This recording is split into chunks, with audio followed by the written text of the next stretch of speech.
Hello, everybody, and welcome back to Uncommon Nonsense, the only podcast on the internet hosted by an actual cryptid. And on this episode, we have a returning guest, a good buddy of mine, Casey. Hello. Got Casey up in the studio, and we're just gonna, I'm gonna be honest, I didn't really come into this episode with too much of a plan.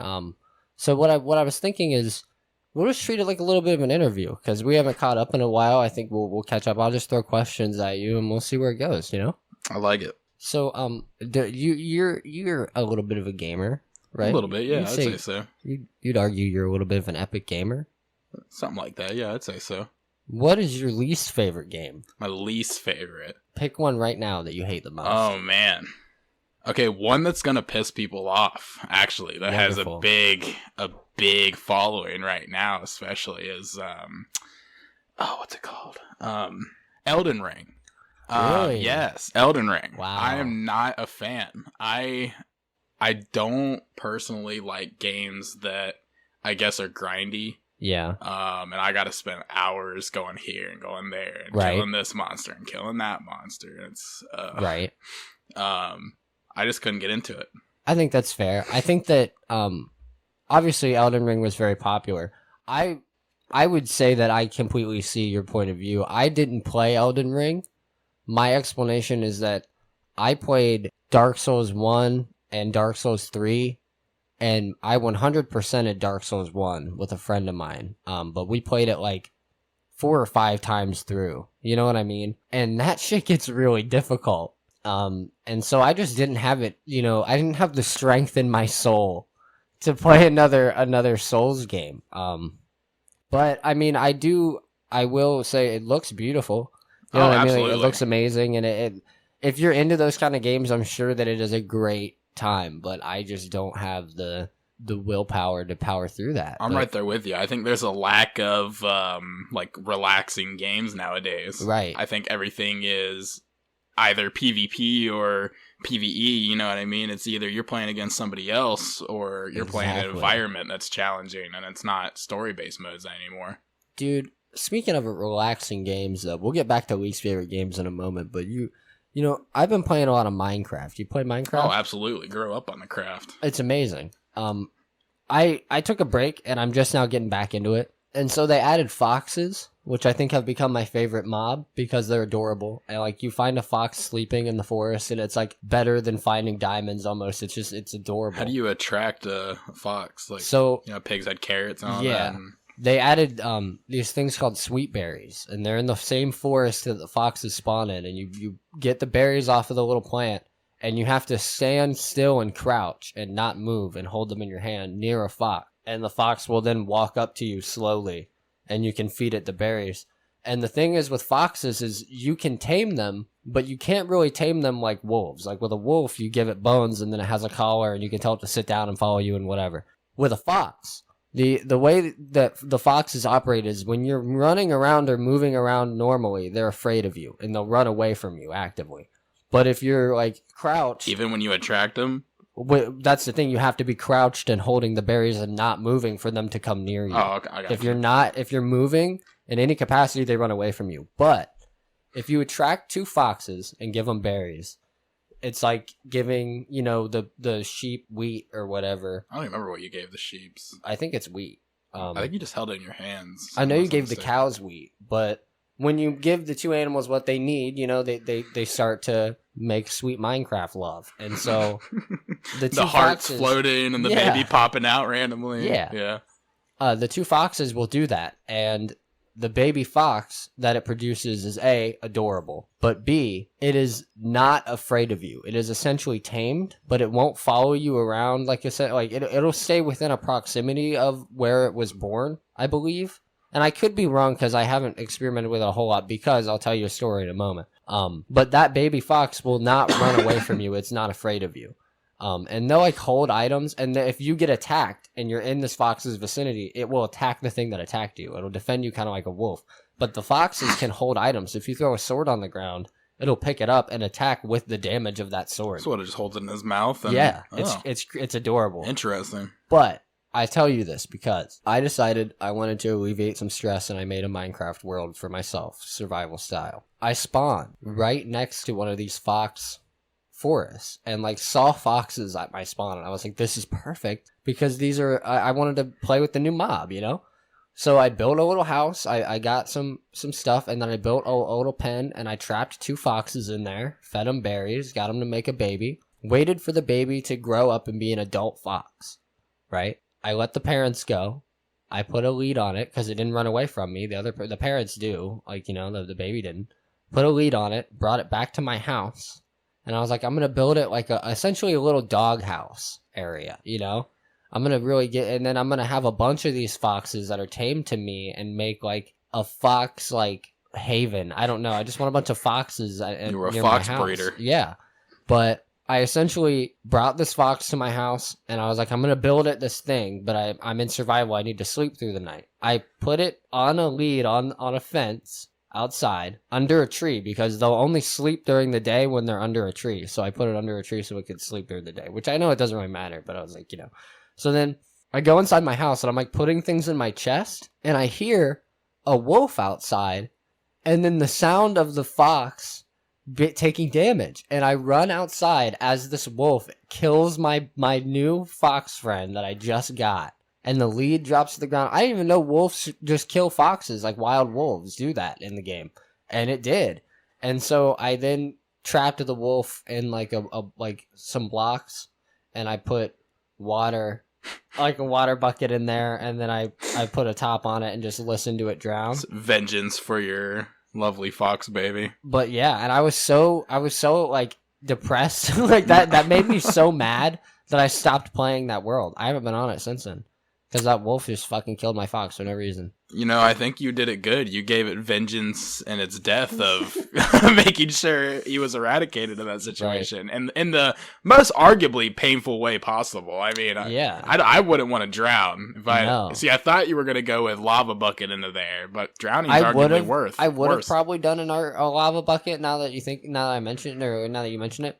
But I was on survival and I hadn't found lava yet. I was like working with stone tools and like I think I had 1 bucket for farming. That's fair. I mean, you know, I don't fucking what an asshole. Oh yeah, absolutely. You're just strolling through and he was my brand new friend, and now he was gone. So rip to that fox. I didn't even name him or anything.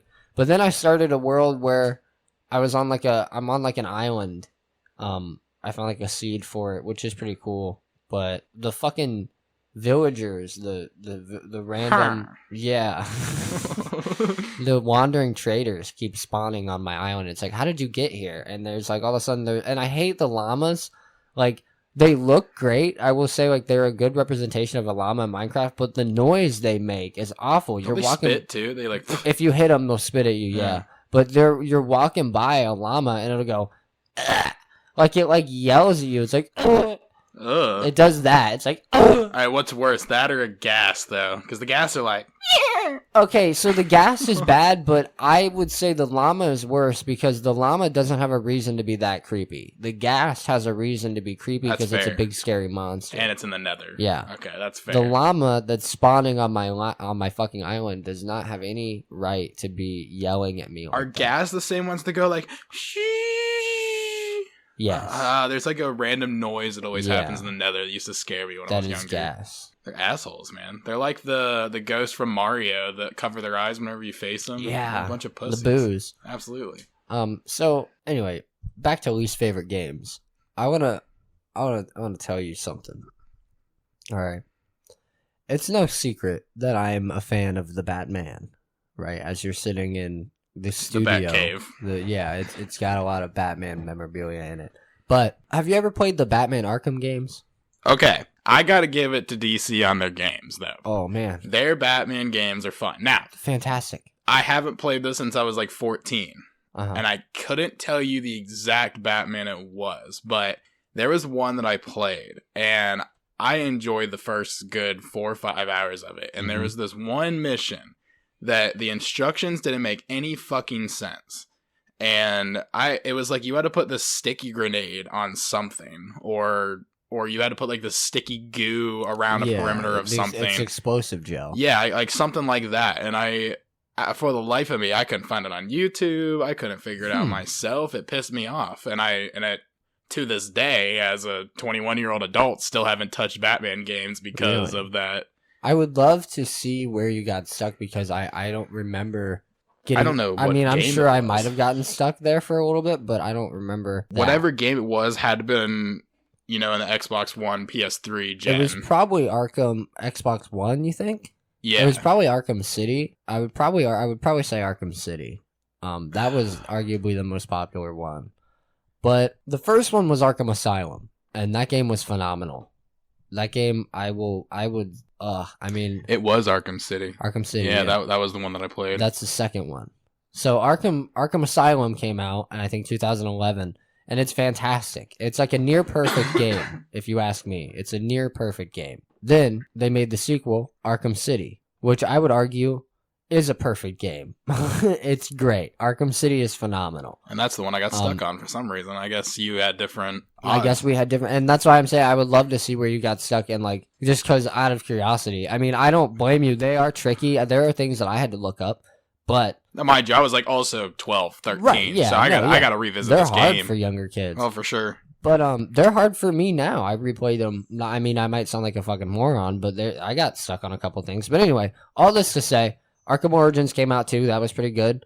I liked it a lot. A lot of people didn't like it as much, but I liked it. It was by a different developer, which is why. But I thought it was good. Anyway, one of my least favorite games right now is fucking Batman Arkham Knight. It's the last one that they came out with, and then they made Gotham Knights, which is not connected, or maybe it is. I can't tell.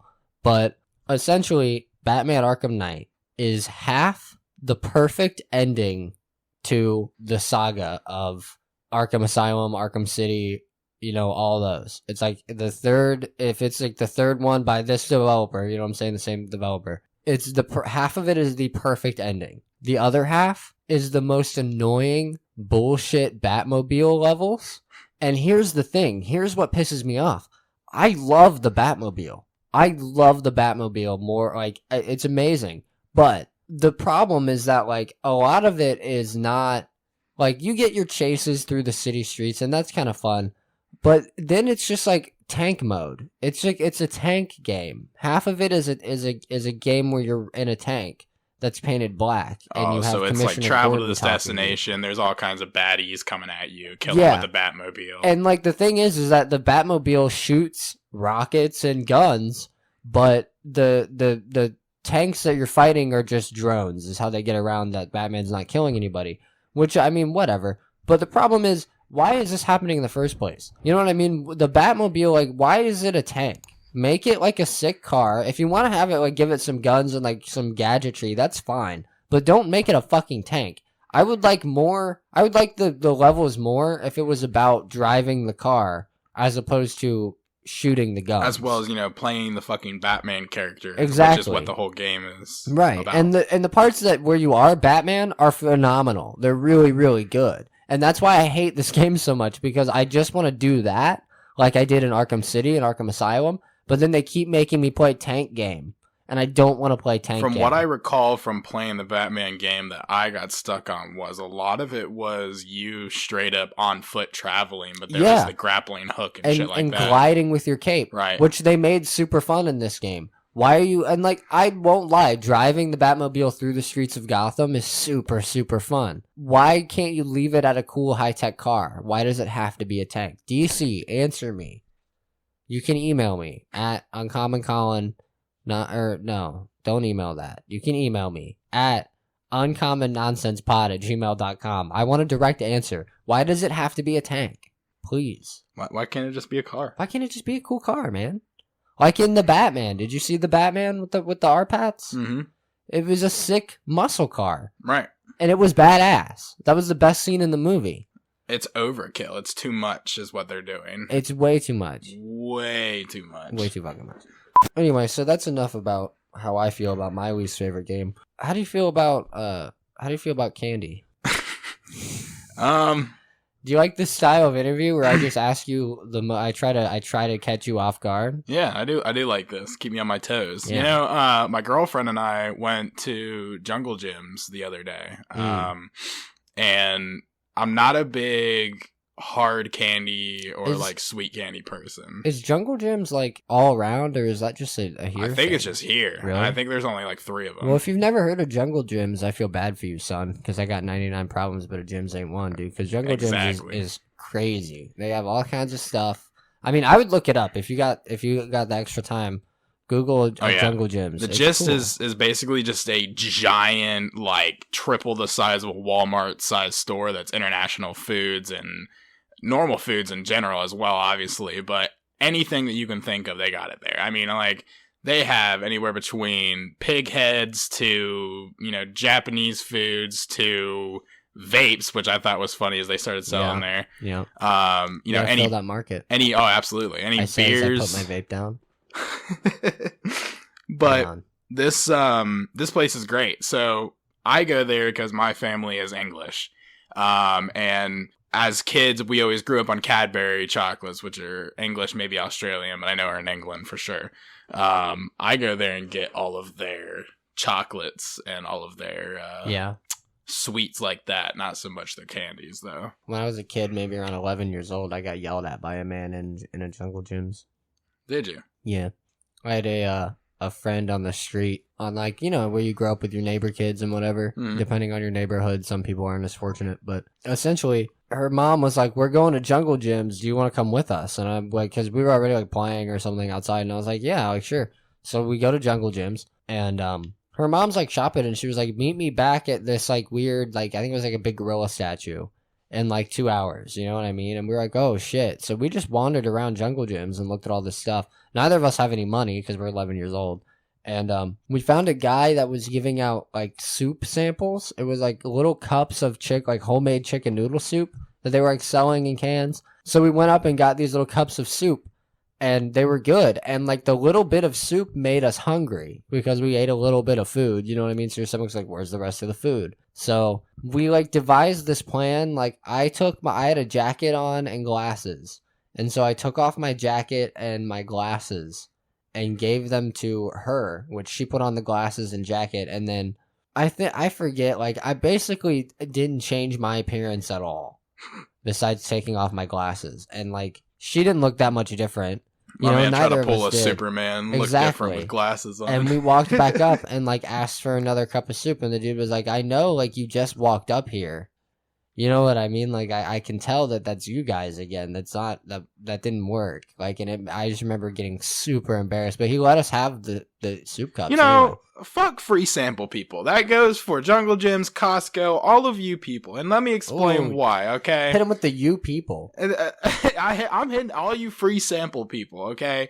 Here's the reason. You were sitting at a stand with a sign that says free samples, right? Yeah. So, of course, you can have one. But if you're going to give that product away for free, why are you going to give the person shit when they ask for another one?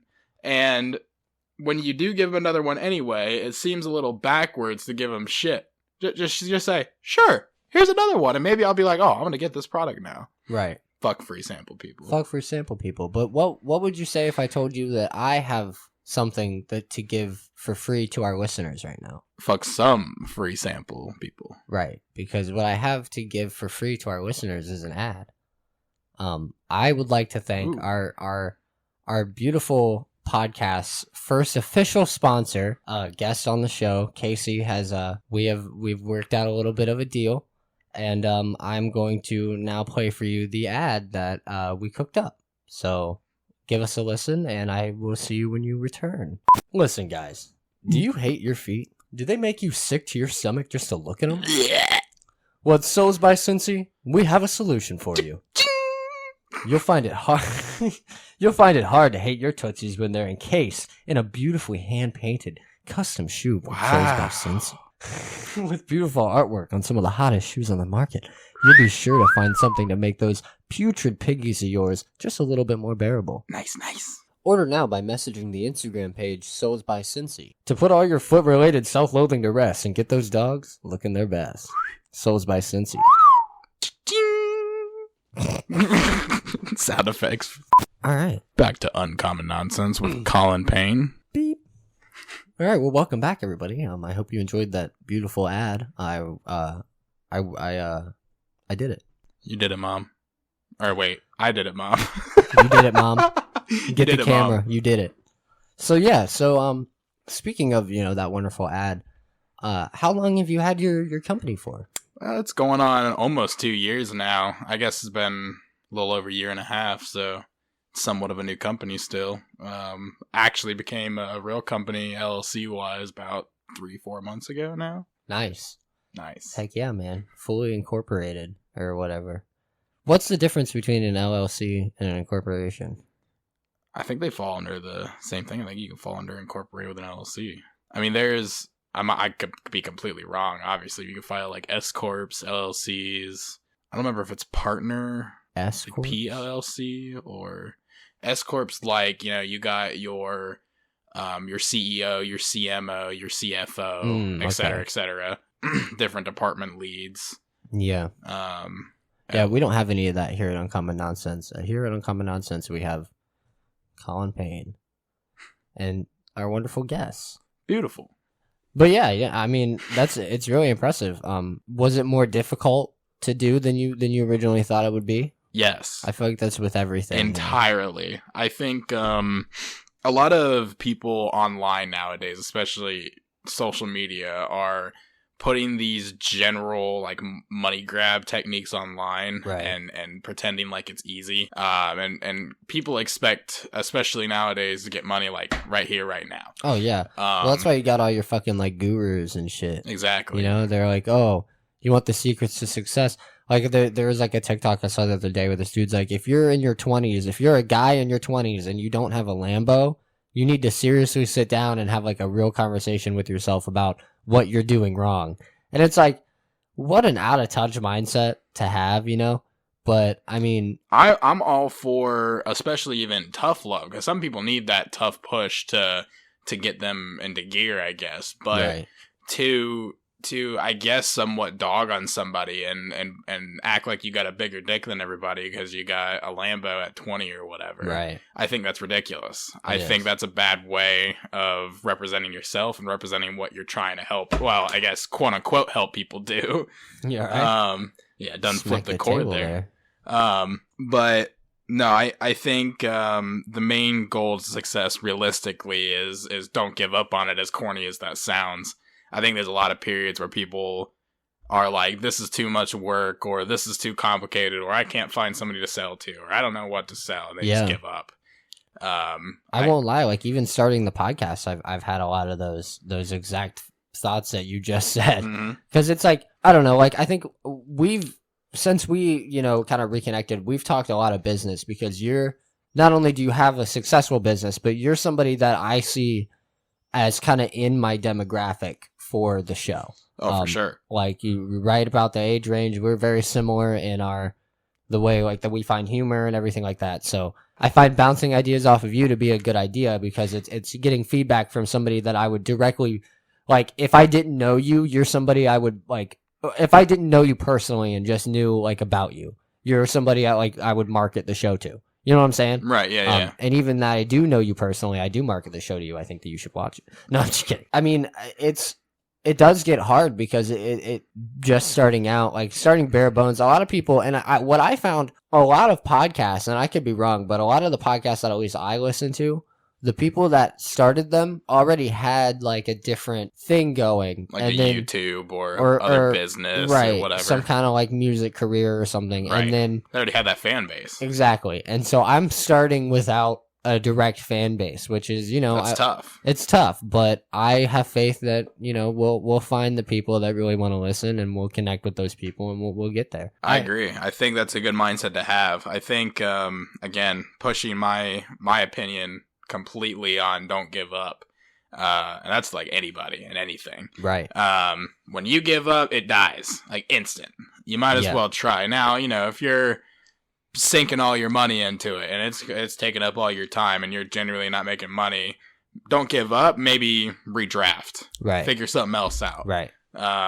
But I think the biggest killer, and especially dream killer, is people just giving up and thinking they can't do it. Yeah, I agree. And that's a battle that I think we both kind of had to come to terms with in the sense of like starting anything really. I mean, even as far as starting a hobby, I can't tell you how many hobbies I've started and been like not immediately good at it and just given up on it. And that really sucks to have that like mindset, but it's something that people do. And I mean, I don't think that it's particularly healthy or good. I think that the perseverance is something that it's, it's like the, what do they call it? The unbreakable human spirit or whatever, you got to push through. Life is way too short to be hiding in a shadow and thinking you can't do anything. You know what I mean? Exactly. You can't live life sitting in your bedroom thinking nothing's going to happen, working your 9 to 5. You got to branch out a little bit, live a little bit, take some risks, take some chances before you die. Right. And I guess all that also to say, if you're listening right now, either on YouTube or Spotify, I appreciate you greatly. And if you've ordered from Souls by Cincy, we appreciate you greatly. Absolutely. I think, and again, I think anybody that is like trying to market their own creations will say the same thing, but I think it's extremely important to support artists. You know what I mean? Like, oh, absolutely. Because I don't know. I mean, you're always going to need something to do. And to be fair, like I listen to a lot of podcasts because my job kind of allows me to do so. But I mean, my life would be extremely boring without those podcasts. So I hope to be that kind of, I wouldn't say almost comfort, but like entertainment and camaraderie almost. But I mean, not to put it in a parasocial light. I just want to make people laugh and have a good time and help kill an hour or two. You know what I'm saying? I think art is overlooked in society because generally when you mention art, people think, shit in studios that people are spending millions on or statues or whatever that might be. But I think art is literally everything. I mean, agree. Every billboard you see, everything you drive past every day, the music you listen to, the posters you have in your house, and this podcast being one. It's a form of art and representation of somebody's emotions, feelings, etc. All of my goofy thoughts. Yeah. Bringing you guys down the rabbit hole. Needs to be appreciated. Well, I appreciate you saying that. Ooh. Anyway, talking about art, though, what's your least favorite media of art? If you had to pick one. Children's YouTube. Okay. That's mine. I think a lot of children YouTube some are disgusting. On the face value, I really don't like marketing to children. I think that's kind of fucked up in a way. Yeah. And especially when they saw like gambling and shit. Oh, we talking like CS:GO skins, Fortnite, etc., etc. Yeah. Well, I mentioned on a previous episode, not to cut you off, but I mentioned on a previous episode that I don't even know if I mentioned it. I talked about it with my buddy Aaron, who for a while was really into the Pokemon trading card game. That in a way is gambling to kids, is it not? Like because they're hoping to get that shiny card inside the box, and like doing that opening pack stuff is arguably like putting money in a slot machine and hoping for the best, right?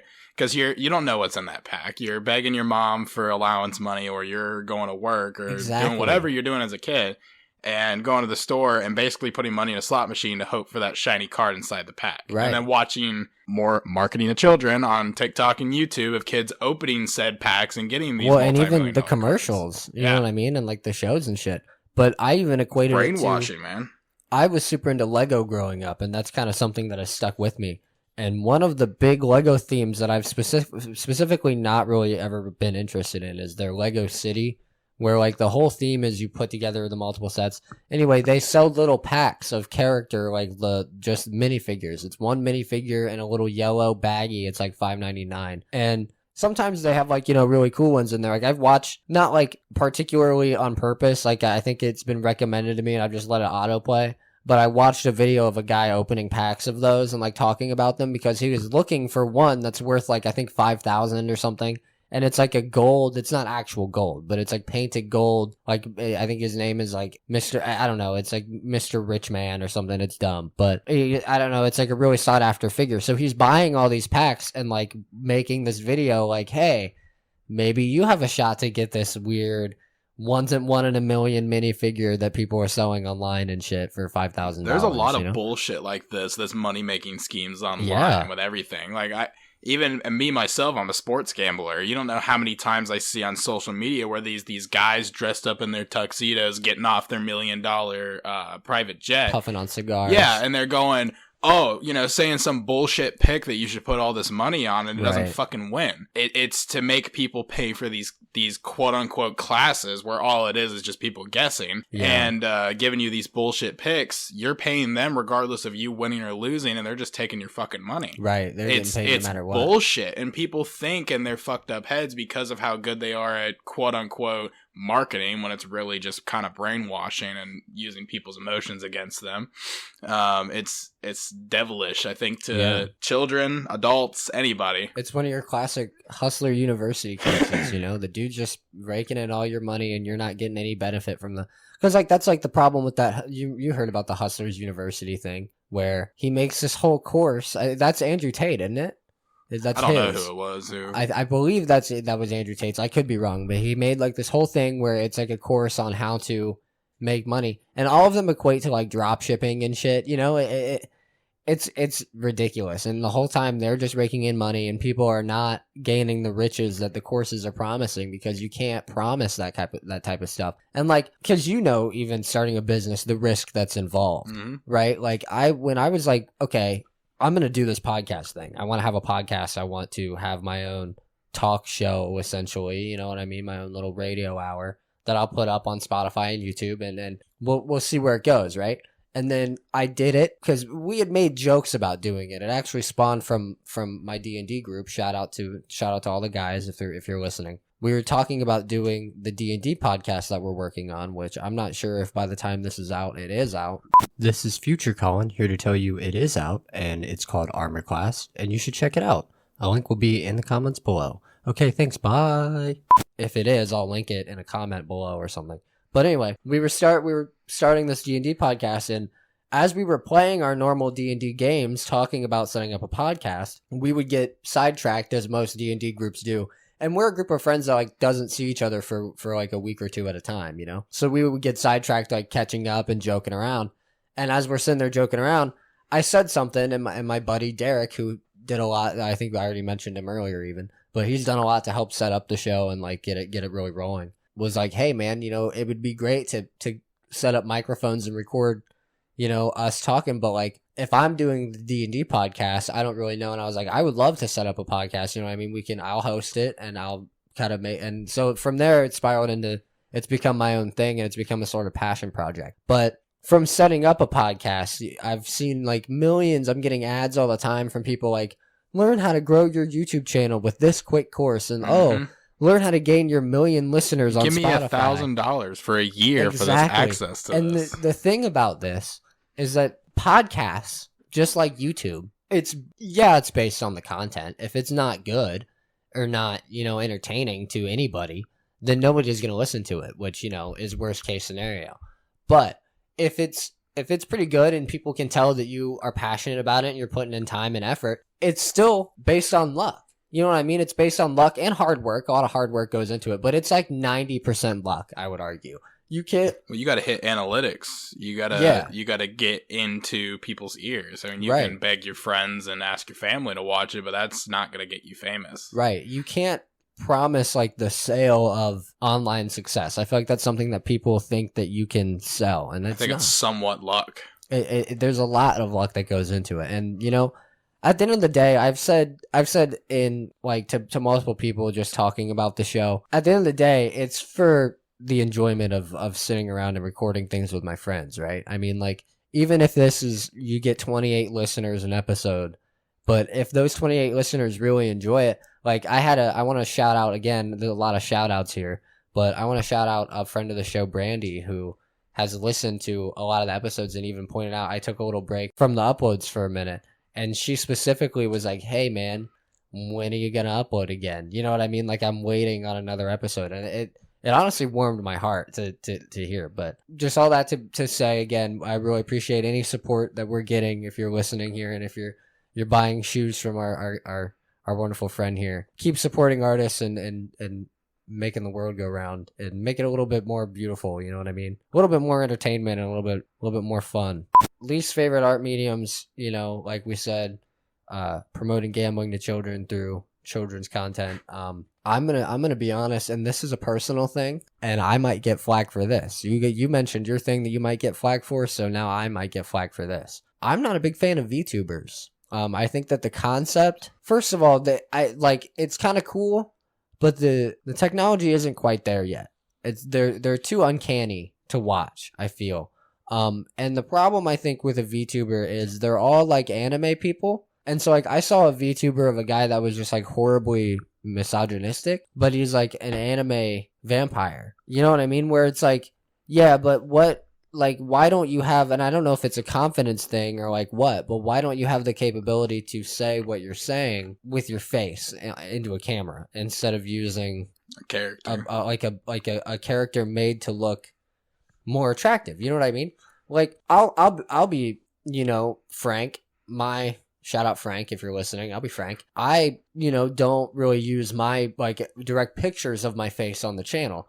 That being said, the art of me that is, you're probably seeing it on the screen right now, is literally a rotoscoped picture of myself. You know what I mean? Like the lines were drawn over a photo of me, and it was made just to look like I was put into like a comic book or something because I'm that big of a dork. Which, another shout out to Jeremiah who did the art, and I'm sure I've addressed that by this point and thrown it onto another episode, but he did a wonderful job on that, and again, I really appreciate that. It looks great. So if you're seeing it now, let me know in the comments what you think of it. I'm super happy with it. It's been a collaborative effort between me, Derek, and Jeremiah to get the channel looking a little more pretty, like the shoes you make. Ooh, tying it back in. If you had to pick one food to eat for the rest of your life, what would it be? And so here's my caveat to this, because I've heard this question asked multiple times. I'm sure you have as well. Everyone always says like pizza, because you can have pizza in like a million different ways. I'm going to argue that that's not the case. If you choose something that like let's say for instance, you choose pizza, it's a pepperoni pizza. You know what I mean? Like you can choose what type of pizza you want, but it's that type for the rest of your life. You can't be like, oh, I want a calzone, because I can have a calzone with ham and cheddar in it one day, and then a calzone with pizza ingredients in it. Like, no, you're picking one type of calzone. That's my rule. You're following it. Now, is this, can I also... No. Are the calories and all that of eating this food, does that matter, or can we just say you stay the same way all your life from eating that food? You know what I'm saying? Would that have like if I said ice cream or something, I could just eat ice cream and be like the same weight all my life. Okay, here's what we'll say. Here's what I'll say to you, because I think that if you only ate ice cream for the rest of your life, you would only live for a very short amount of time. Correct. So whatever food you pick, let's say for instance you choose ice cream, they inject with like a serum that doesn't have any flavor. You can tell it's kind of there, maybe a little bit, but it has all of like the nutrients and like proteins and things that you need to maintain a healthy physical appearance and like standpoint. You know what I'm saying? Like you're not gonna... Can we argue the flavor's still there, but all the nutrients inside of it are what you need for a day-to-day life as a human? What do you mean? So if I had ice cream, right? Okay. You know, from Up when they were all, or not Up, Wall-E when they were all in the ship and they had like the little pills that they would give them. Yeah. It was like that, but it's ice cream. Yeah, that's what I'm saying.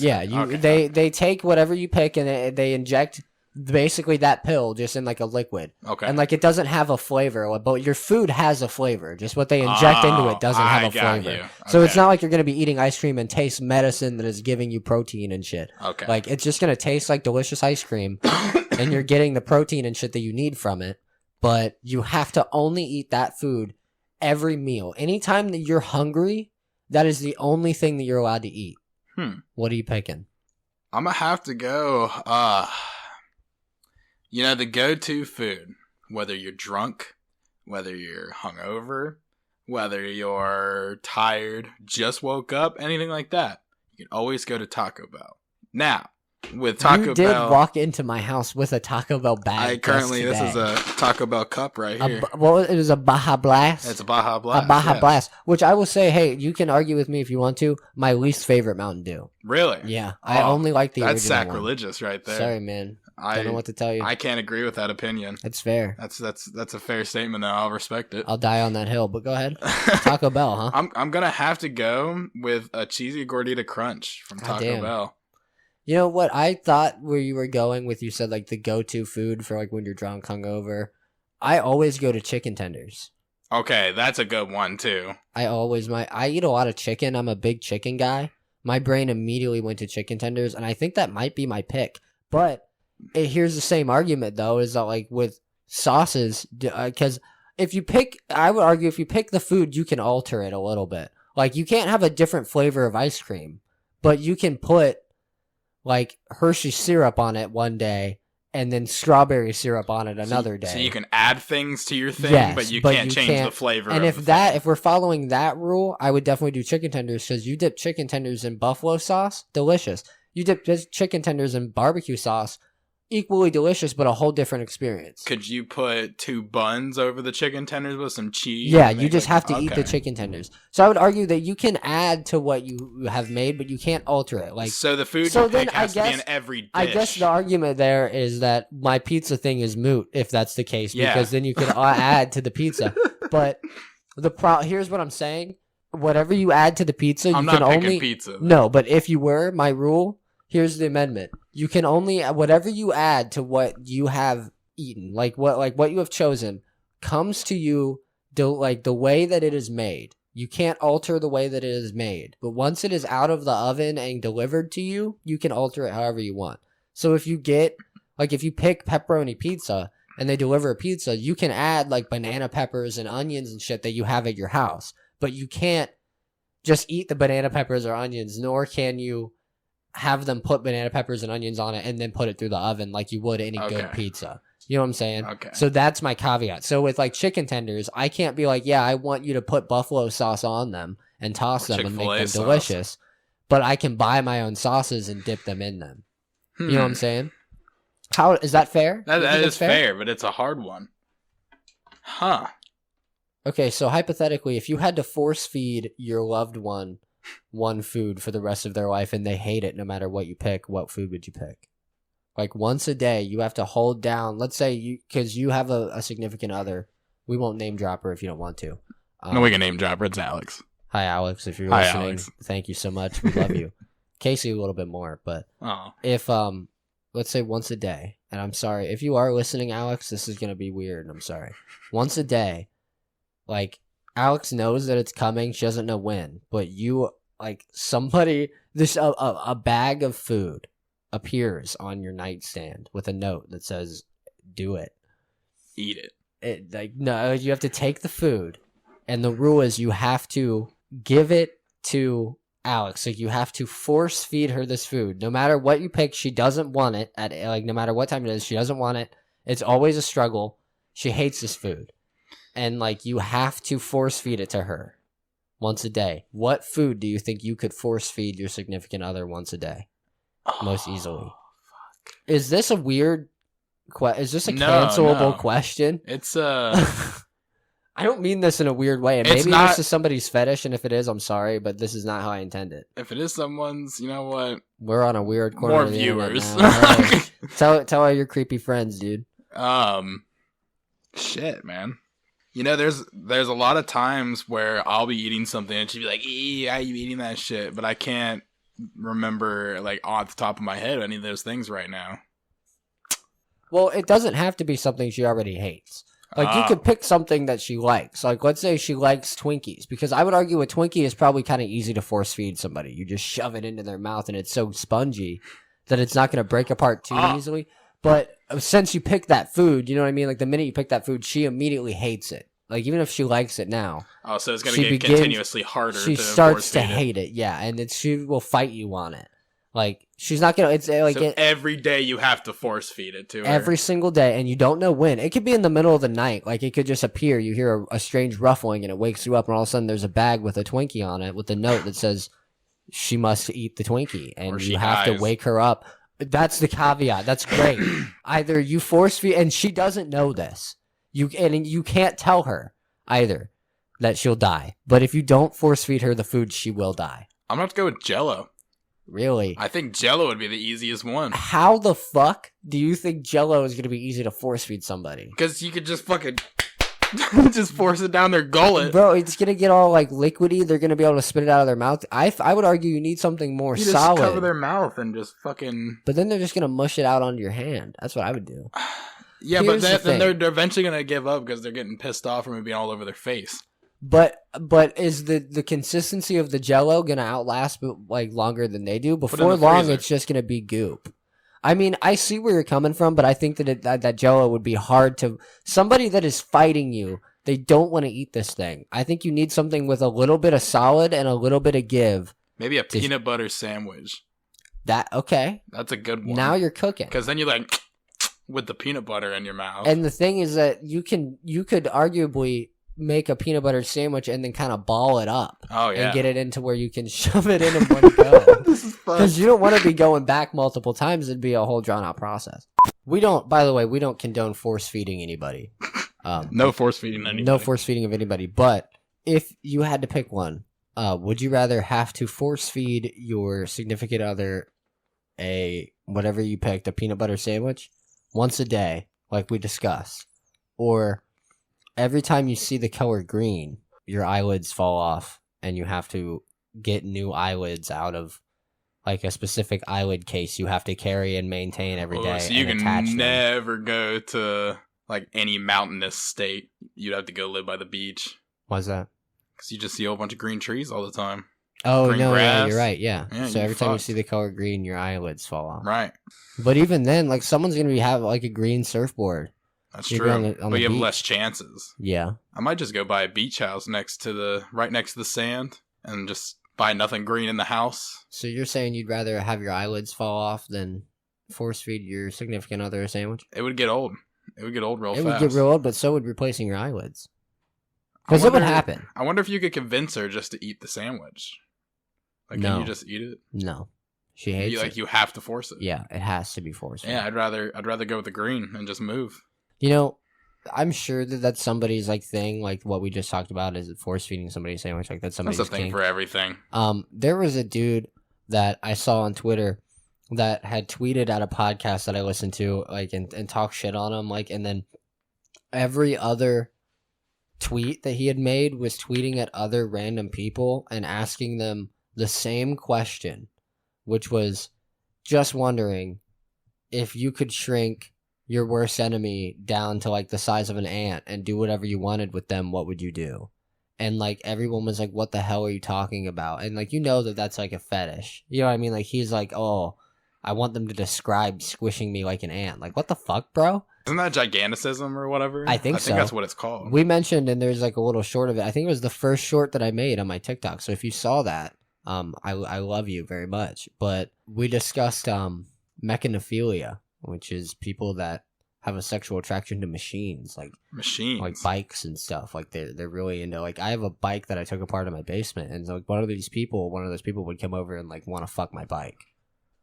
There's like the people that are on like My Strange Addiction and they like married their cars. Yeah, the one that was shit. like under the tailpipe, putting his like dick in the. Yeah, dude, getting salty with the fucking Mustang or whatever. I think it was like, I don't remember if it was a dude or a girl, but I think it was a dude, and he was like underneath the tailpipe, and they were like kind of hinting to the point that he would fuck his car. Yeah, but like they can't say it because it's like a TV 14 right, but you know he fucked his car. But he was like underneath it, like kissing the hood of it, like doing whatever, and I'm like, what the fuck? How is that pleasurable? And one of the weirdest episodes of that show was a dude that was married to like 12 pool floaties. Like 12 different pool floaties. Why? They were all married. I don't know. I couldn't tell you. But he really liked them. And like his whole family was like, this is a problem and you're weird for it. But I think there's another one where the guy was married to a sex doll. Yeah. Which, I'll give you this. It's better than the car or the pool floaty. Yeah. Which I guess you could argue the pool floaty and the doll are made of the same thing. But at least the doll resembles like a human. You know what I mean? So I kind of sort of get it. Not a fucking dolphin. Right. Like that's just fucking weird. Like an octopus. Right. Okay, so then if you had to marry an inanimate object, what would it be? An inanimate object. I'm gonna have to go with a couch. Okay, actually no, because you would have to bring it everywhere. Like if you were going on vacation or something, you would want to bring your significant other. Yeah, right? I would argue. Yeah. Okay. I mean, you could leave it at home. Like it could be a stay-at-home spouse, But on like vacations and shit, you know, you're bringing them. Right, yeah, you gotta take it. Okay, so... Every now and then you gotta take it out to a nice dinner. You remember those fushigi balls? I had one, yeah. I think I'm gonna have to go with you the would fushigi marry ball. a fushigi ball? Yeah, I can take it everywhere. Yeah. I can always play with it, People so it's would be always really, gonna be happy. Really interested in it. Right. Yeah. It would always be touched. Good God. I don't know what I would marry if I had to marry an inanimate object. Toblerone. Toblerone? Mm-hmm. Big Toblerone? Toblerone. The triangle motherfuckers are crunchy. Yeah. I don't like those. No. I think that I would like to marry, if I had to marry an inanimate object. And I know you didn't ask me, I asked you, but I'm going to give you my answer. Let's hear it. If I had to marry an inanimate object, I would like to marry. That's a hard question. Right. That's kind of what I was posed with. It's easier to throw the hard questions out than to answer them myself. But if I had to marry an inanimate object of any kind, right? Because it can't be something that's gonna like rot. Right. Oh yeah. Because then your loved one is. It's gotta be. Lost. It's gotta last you at least. Yeah. Once you're dead, who cares? It's an inanimate object. You know, I think I would marry. Like, I think the smartest answer is marrying, like, well, no, you can't marry technology because then that's going to go out of date. Right. I was going to say, like, a phone, but you can't do that because then it's going to go out of date. You're going to need a new one. I think I'd marry, like, a harmonica. Harmonica? And just carry around a harmonica with me and I would get really, really good at playing the harmonica. Rub it down, make sure it doesn't rust. Yeah, and I would just keep this harmonica. Blow it occasionally. And I'd, like, get it tuned all the time. Or, like, you know, like, the reeds replaced or whatever. They got to do that shit, I think. Right.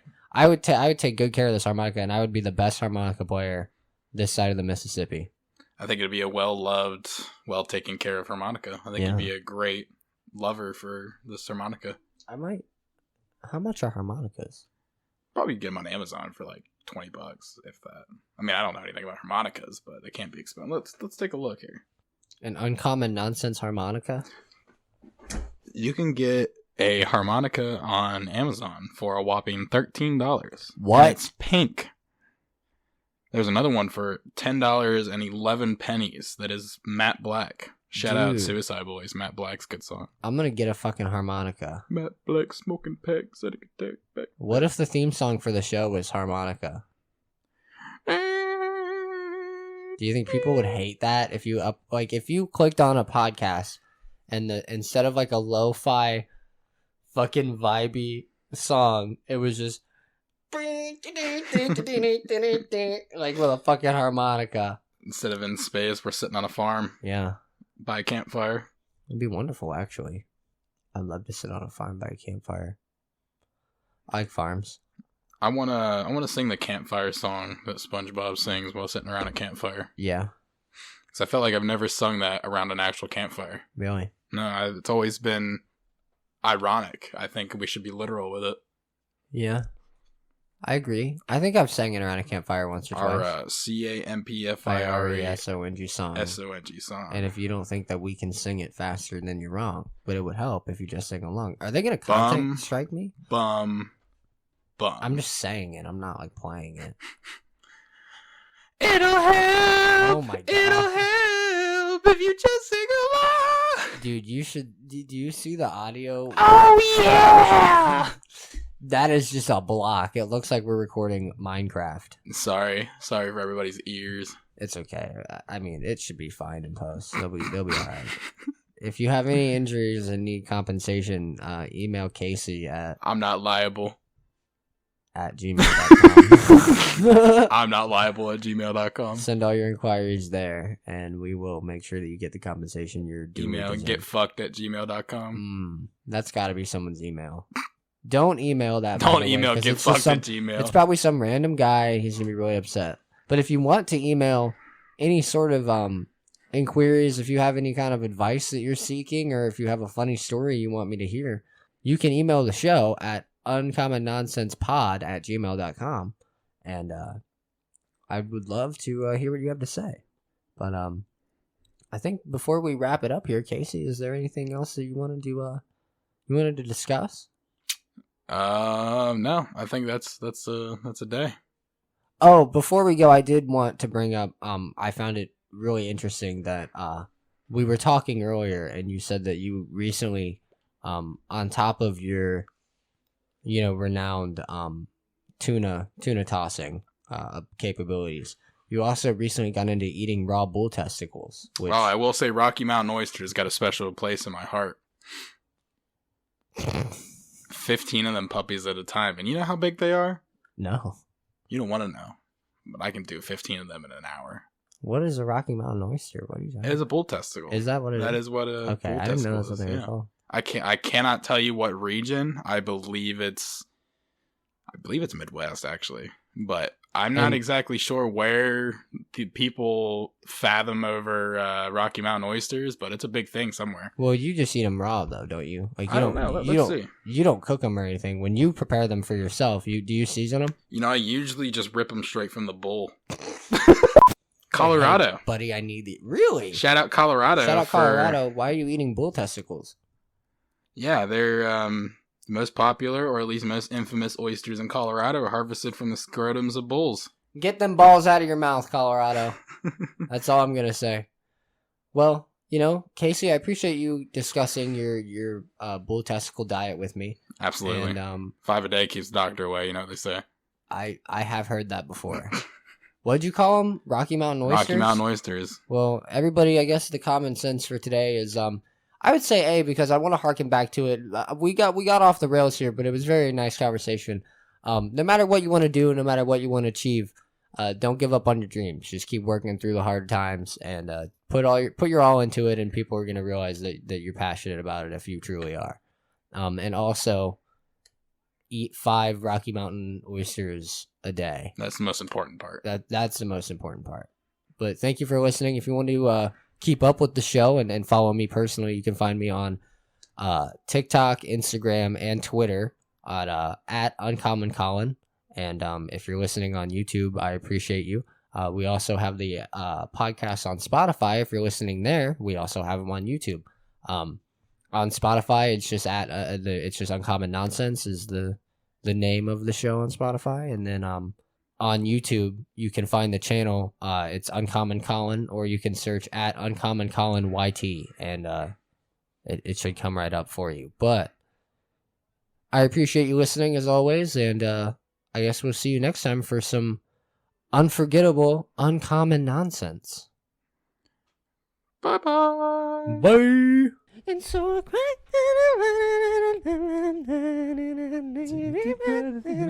real high and I scream at the top of my lungs, what's going on? And I said, hey, yeah, yeah, yeah, yeah. Hey, yeah, yeah. I said, hey, what's going on? All right, sorry. That's the outro. Thank you guys for watching.